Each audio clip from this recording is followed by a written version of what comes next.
Hi, just a heads up before we begin. This episode contains adult language.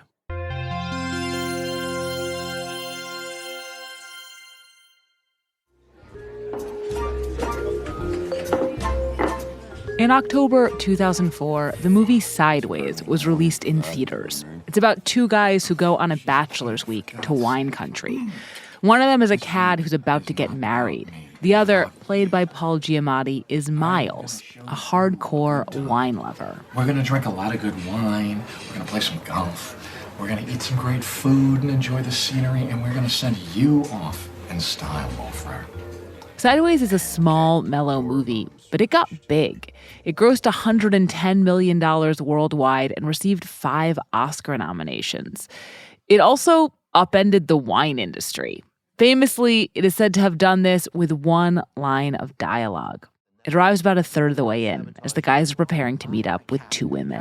And if they want to drink Merlot, we're drinking Merlot. Oh, no, if anybody orders Merlot, I'm leaving. I am not drinking any fucking Merlot! At the time this line was first uttered, Merlot was a popular wine people were chugging down by the glassful.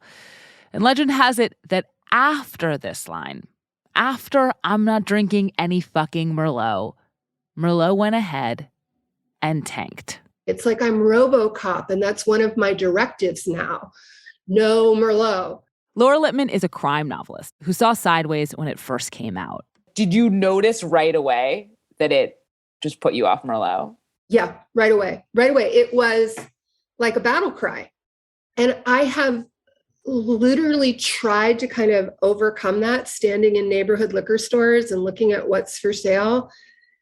And I can't do it. And I bet I would like Merlot. I think I did like Merlot. It's so weird. It's like I'm the most suggestible person on the planet. When it comes to Sideways, Merlot, and wine in general, she's not the only one.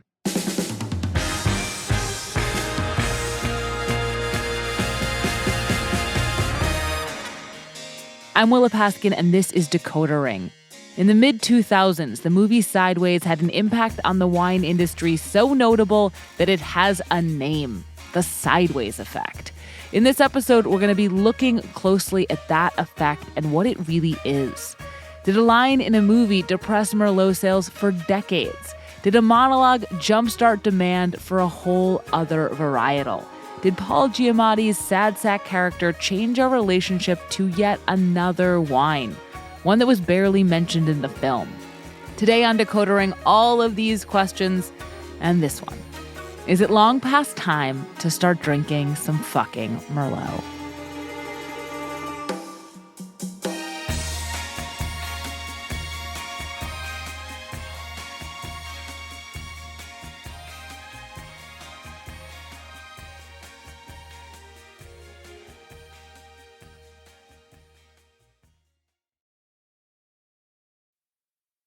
It's time to reboot your credit card with Apple Card. You work hard for your money, so you should be able to spend it on the things you actually want. With Apple Card, you can kiss fees goodbye. There aren't and never will be any annual foreign transaction late or over the limit fees, not even hidden ones. Apply now in the Wallet app on iPhone and start using it right away. Subject to credit approval. Late or missed payments will result in additional interest accumulating toward your balance. Variable APRs for Apple Card range from 15.49% to 26.49% based on credit worthiness. Rates as of March 1st, 2023.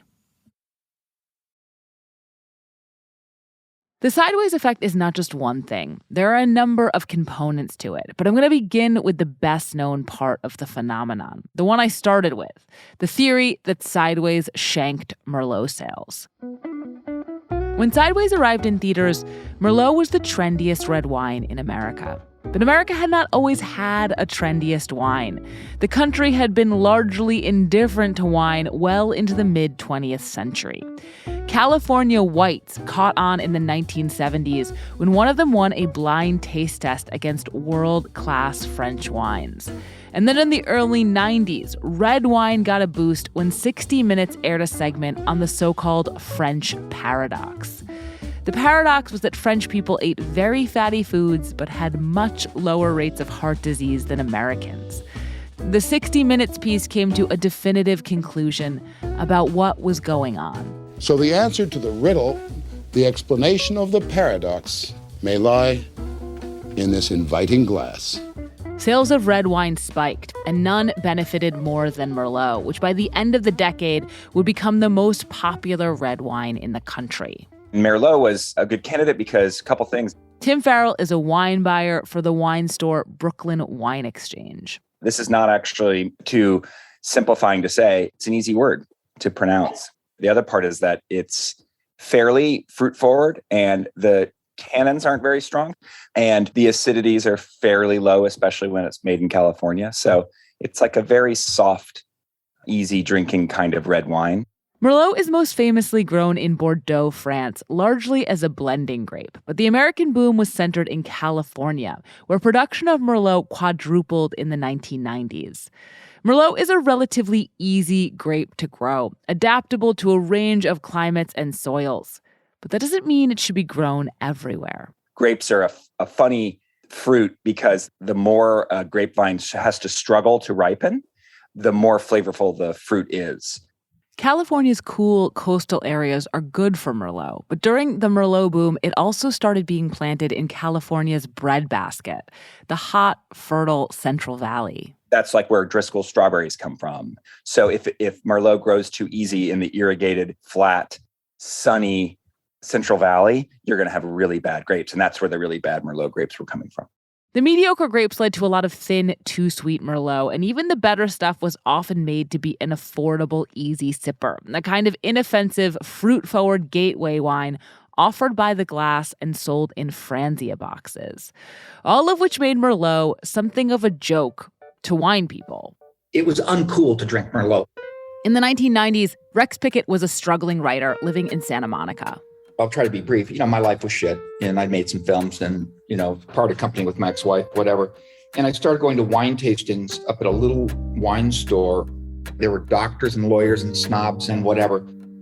It was just generally conceded that if you liked Merlot, that you were either a wine Philistine or an idiot. Rex regularly went up to the Santa Ynez Valley, just north of Los Angeles. As wine country goes, it's nowhere near as famous as Sonoma or Napa, which are hundreds of miles north, closer to San Francisco. This region in Santa Barbara County was sleepy and underdeveloped, dotted with horse stables, golf courses, and vineyards.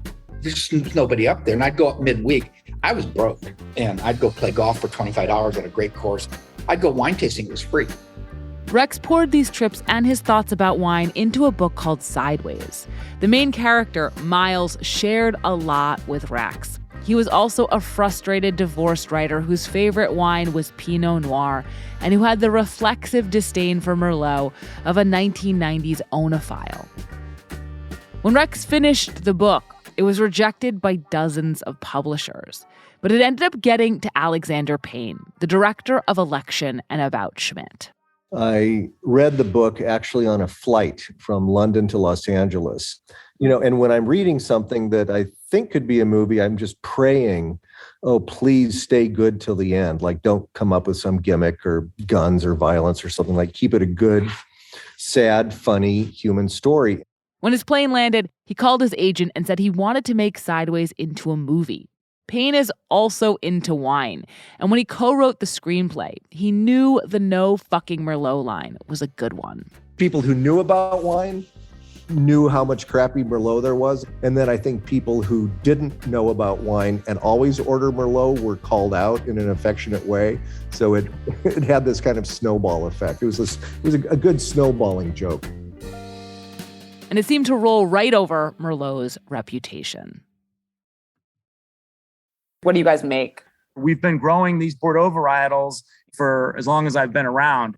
Jeff Bundschu is the sixth-generation owner of Gundlach Bundschu, a family vineyard in Sonoma that specializes in, among other things, Merlot. A good Merlot is pretty sexy. I mean, voluptuous, like round and intense, without like the sort of mouth-puckering tannins or like austerity of an ageable Cabernet. Jeff agrees that in the 1990s, a lot of Merlot on the market just wasn't very good. When Sideways called this out, his Merlot, the high-quality stuff, got caught up in it. You'd have thought like Spider-Man himself had like swung in and like tossed out Merlot.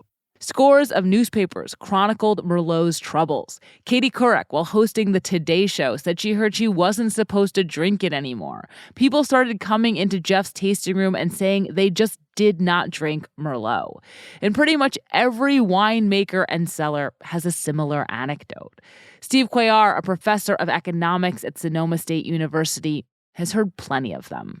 It was literally just repeated over and over and over, tasting room after tasting room after tasting room, even to this day. So I just figured, okay, let's try to measure it. What is the effect?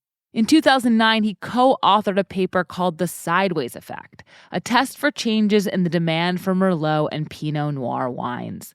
It looked at wine sales in supermarkets in the 4 years after Sideways.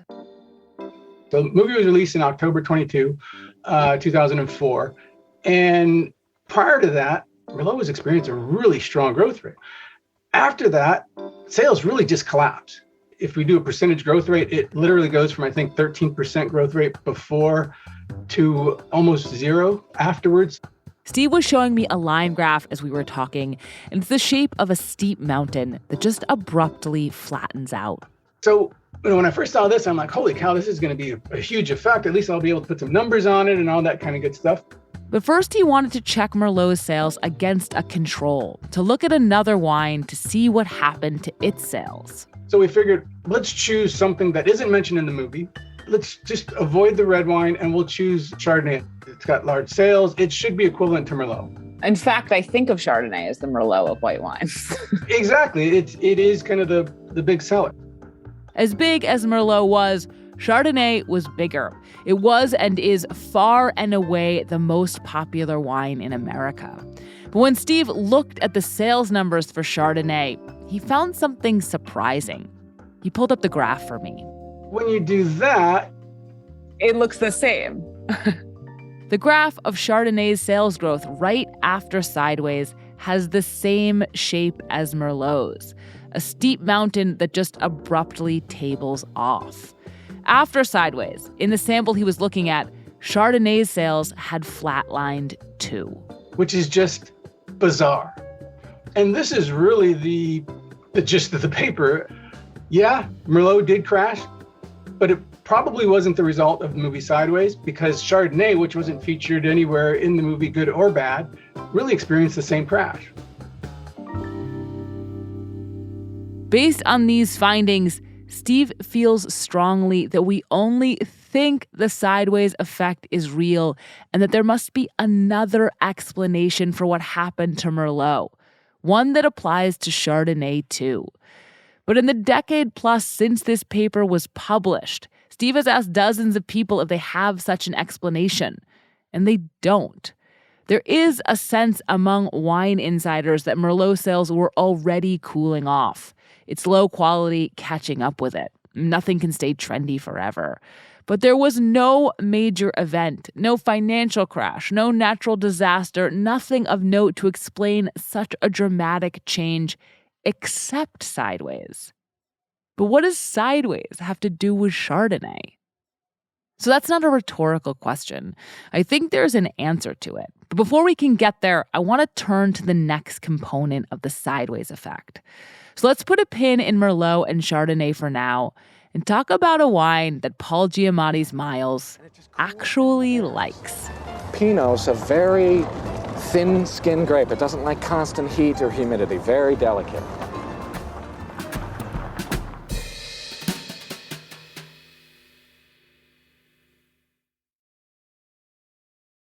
So if the first theory about Sideways is that it tanked Merlot sales, the second is that it boosted sales of Pinot Noir. Pinot, wine experts tell me, is a subtle wine that is exquisitely sensitive to the environment in which it is grown. Two Pinots from vineyards just 1,000 yards apart can taste really different. And this distinct expression is part of what geeks wine people out. those of us in the wine world feel once you love Pinot Noir, you love Pinot Noir and you explore Pinot Noir. It's very, sensual and it's exciting and it's delicious. Kathy Joseph is the owner of Fiddlehead Cellars, a vineyard and winery in the Santa Ynez Valley. She makes a Sauvignon Blanc that was name-checked in the film, but she also makes a Pinot Noir, which she readily admits is tricky to grow. So probably more than any grape, Pinot Noir does demand a certain environment for it to excel. It needs a cool climate, it needs good drainage, it needs a place that isn't too rich. And what happens is that it's all expensive. All of this had made Pinot a kind of specialty grape in America, a fanatic's grape, as someone put it to me, grown in small quantities and rarely offered by the glass. And then along came Sideways. See, Pinot Noir is Miles' favorite wine. He gives a beautiful speech about it in which it's clear he's not just describing a grape. He's also describing himself. It's thin-skinned, temperamental, ripens early. It's not a survivor like Cabernet, which can just grow anywhere and thrive even when it's neglected. Nah, Pinot needs constant care and attention. Only somebody who really takes the time to understand Pinot's potential can then coax it into its fullest expression. And then, its flavors, they're just the most haunting and brilliant and thrilling and subtle and ancient on the planet. Upon hearing this ode to Pinot, Americans started buying it in droves. Absolutely, yes. There was an uptick in immediate interest of Pinot Noir. A Nielsen analysis found sales of Pinot spiked 16% in the months after the movie came out. Wine producers were caught off guard by Pinot's overnight popularity, and there was a mad dash to plant more of it. In California, production of Pinot Noir has increased 75% in the years since. But there was a lag at first, because it takes 4 to 5 years for a grapevine to bear usable fruit. And there were other difficulties too, starting with the price. Tim Farrell, the wine buyer you heard from earlier, was working at a sports bar in Indianapolis in 2006 when a customer ordered a glass of Pinot. And I remember thinking, we do have a Pinot Noir, and it's $12 a glass. And I thought, that's insane. We have Bud Light for $2.50. Why would you ever want a $12 glass of wine? Pinot, grown correctly, is expensive. It just takes a lot of care. But after the movie came out, not only was there more demand for Pinot, there was more demand for Pinot from casual wine drinkers, the kind of folks who want an affordable Pinot. And so you start to see a version of what happened to Merlot happening to Pinot. Pinot is planted in places that it probably shouldn't be and attended to less carefully. And that means less quality product makes it into bottles. Another paper, one from 2021, found that most of the frenzied Pinot plantings of the mid-2000s were in the Central Valley. The sunny, fertile, hot, strawberry-growing Central Valley that wasn't even good for adaptable Merlot. So then you have a flood of really bad Pinot Noir coming out by about 2008, 2009. But even good Pinot Noir didn't necessarily deliver what a casual wine drinker was looking for. Like the person who ordered a $12 glass of Pinot at Tim Farrell's sports bar. They returned it. They said, this is watery. I don't like this at all. And I took it back. I didn't know anything about wine at the time. But the flavor profile and the texture and the body of Pinot Noir is not actually what people were expecting. They were Merlot drinkers, and so they were probably expecting a big, rich, full-bodied, powerful wine, and it's exact opposite. Wine producers needed to please these customers that wanted a Pinot that didn't taste like a Pinot. Fortunately, there were a lot of other grapes around, because remember, growers hadn't been expecting Pinot to be the next big thing.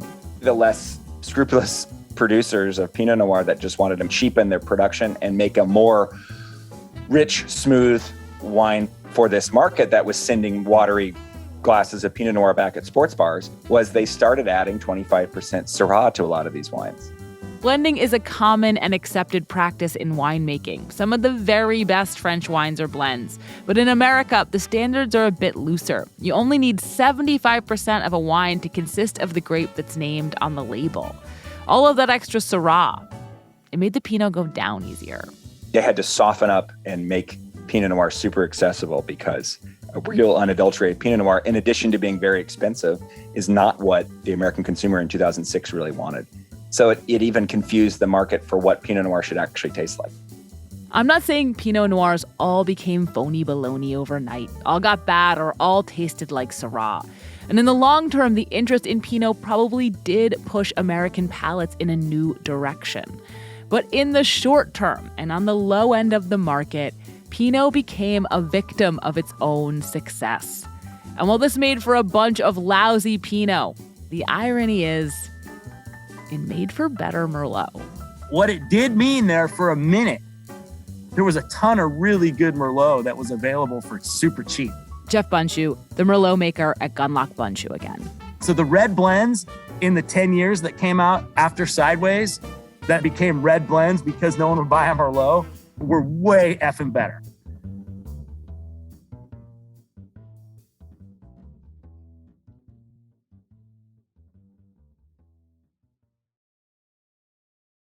So, as you may have suspected, I know very little about wine. I've learned a bunch from working on this episode, but I can still barely tell when a wine has gone off.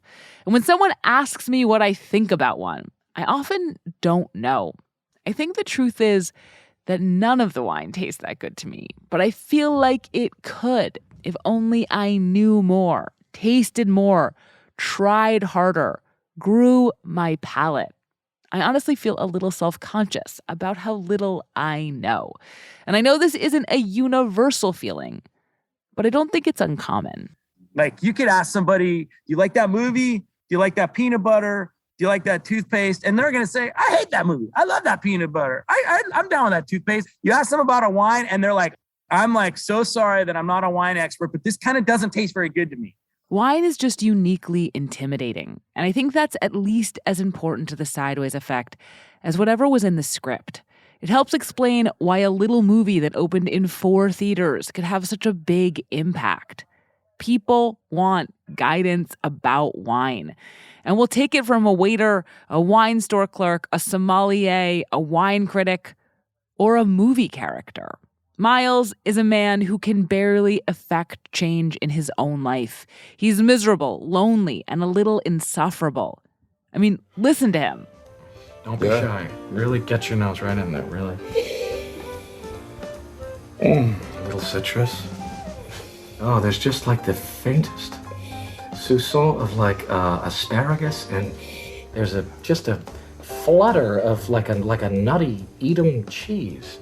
He is not at all what you picture when you close your eyes and imagine an influencer, and yet he influenced the heck out of us, even though we weren't using that word then. His high-strung, forceful, informed opinions make him a compelling authority. His strongest views are about Merlot and Pinot Noir, but maybe thinking his influence stops there is underestimating him, the movie he's in, and how much hand-holding people want about wine. Maybe it's all bigger. Maybe it's even big enough to extend to Chardonnay.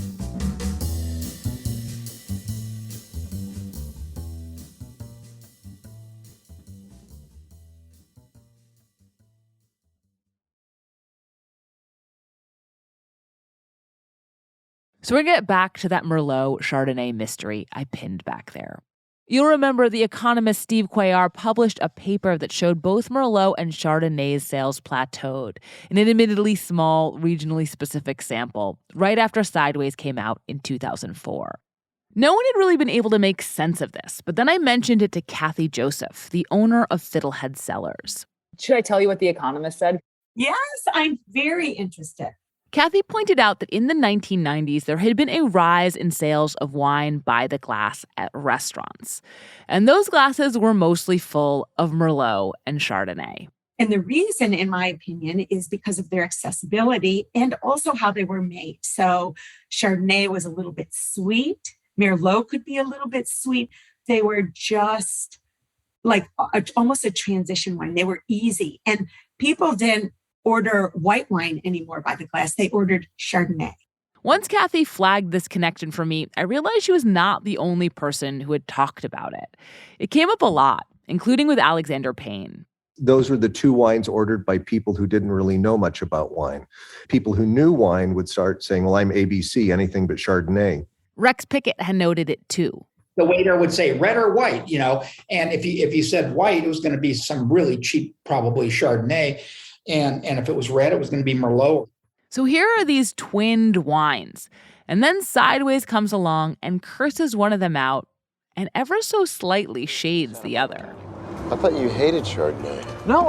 I like all varietals. I just don't generally like the way they manipulate Chardonnay in California too much. Maybe what happened to Chardonnay is just a minor version of what happened to Merlot. Audiences picked up that Chardonnay was the other uncool wine, and they backed away from it.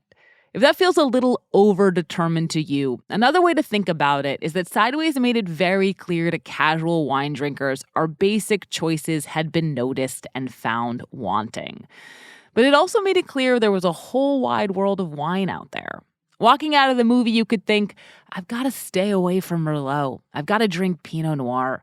But you could also walk out thinking, I should learn some more about wine. Steve Cuellar's graphs of Merlot and Chardonnay in the wake of Sideways show consumers cutting back. But the wine market didn't collapse. We just started drinking something else. This is certainly how the winemakers I spoke with saw it. They thought Sideways encouraged people way more than it shamed them. Jeff Bundschu again. I think that what happened in Sideways is Miles, who I can't believe I know him by first name basis, was like, this Merlot sucks. I mean, he sort of just gave voice to an entire world of people that had been choking down what they think they should have been choking down, instead of like standing up for saying like, I don't care. This isn't very good. Do you really think it's that people were trusting their own palate, or they were just like, we trust Miles?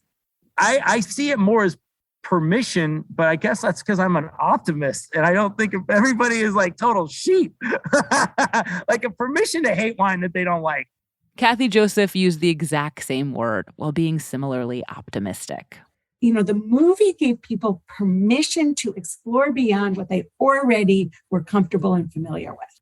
This is based on her experiences in the years after Sideways, years in which the Santa Ynez Valley, where the movie was set, became a bustling tourist destination, when the wine market doubled and wine lists diversified way beyond Merlot and Chardonnay. It all amounts to a third theory of the Sideways effect, that Sideways encouraged wine drinkers to branch out. And as it turns out, there's a speech in the movie that makes the case not for any one varietal, but for wine in general. It isn't from Miles. It's from Maya, the wine connoisseur and romantic interest played by Virginia Madsen. I like to think about all the people who tended and picked the grapes. And if it's an old wine, how many of them must be dead by now? I like how wine continues to evolve. Like if I opened a bottle of wine today, it would taste different than if I'd opened it on any other day. Because a bottle of wine is actually alive. And it's constantly evolving and gaining complexity. Maya isn't relaying rules about wine. She's praising it for always changing. There's a contrast between her and Miles, and the movie knows it. It's why they make a good romantic pairing. And it tastes so fucking good. Miles' rigidity is set off against her flexibility, his instructions off her explorations, his acidity off her balance. Two ways of appreciating wine and life. Steve Cuellar's paper about Merlot and Chardonnay sales only covered the 4 years following Sideways. Chardonnay sales bounced back. It's still the most popular wine in America. Merlot production and prices stabilized too, but it's now often used in America as it's used in France, as a blending grape. And the overall percentage of it, compared to all the grapes crushed in the country, has fallen. A few years in, our Merlot sales were down, and I'm like, Dad, we got to get out of Merlot. We got to plant something else. And he's like, oh, it's going to come back, Jeff. It always comes back. And like, for like a decade, 2 decades, like, when's it coming back? When's it coming back?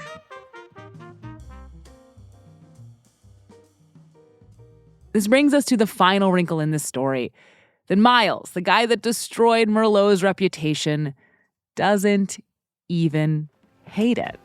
So what gems do you have in your collection? Oh. So about halfway through the movie, Miles tells Maya that he's been holding on to this one really good bottle of wine. I've got things I'm saving, definitely. I guess the star would be a 1961 Cheval Blanc. You've got a 61 Cheval Blanc and it's just sitting there? Yes, I do.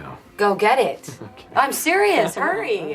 A 61 Cheval Blanc costs about $4,700. He tells Maya he'd been saving it for his 10th wedding anniversary, but is now just waiting for a special occasion. You know, the day you open a 61 Cheval Blanc, that's the special occasion. In one of the final scenes, Miles finds out his ex-wife is pregnant with her new husband, and he decides to drink that wine. He takes it to a diner, orders a burger and onion rings, and drinks it out of a styrofoam cup. As he sips it, he lets out an appreciative, even in these degraded circumstances. The wine shines through.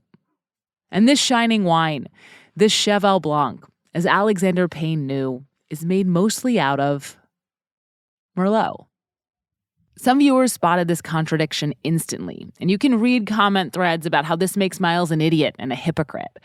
But the meaning seems plainer to me. Miles really loves wine. He really knows wine.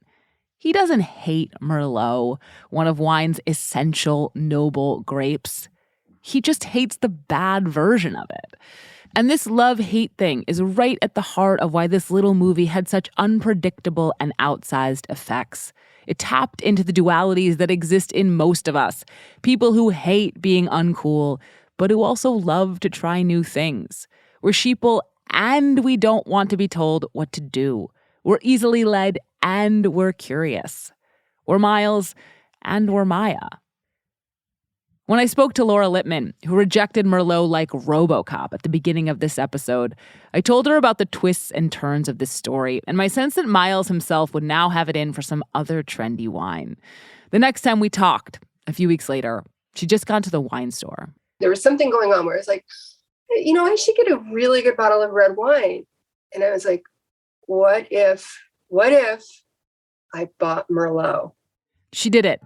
She took the bottle home, made a nice dinner, and poured herself a glass. And I thought it was terrific, actually. And I was like, I will do this again. I will drink Merlot again.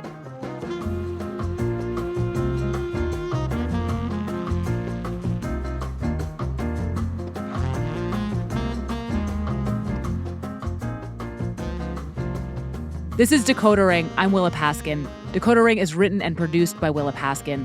This episode was produced by Elizabeth Nakano. Derek John is senior supervising producer of narrative podcasts. Merritt Jacob is our technical director. Thank you to Jim Taylor, Jordan Weissman, Peter Work, Lowen Liu, Josh Levine, and Travis Lybbert. The 2021 paper Travis co-authored, called A Sideways Supply Response in California Wine Grapes, also corroborates the Sideways effect, and we'll link to it on our show page.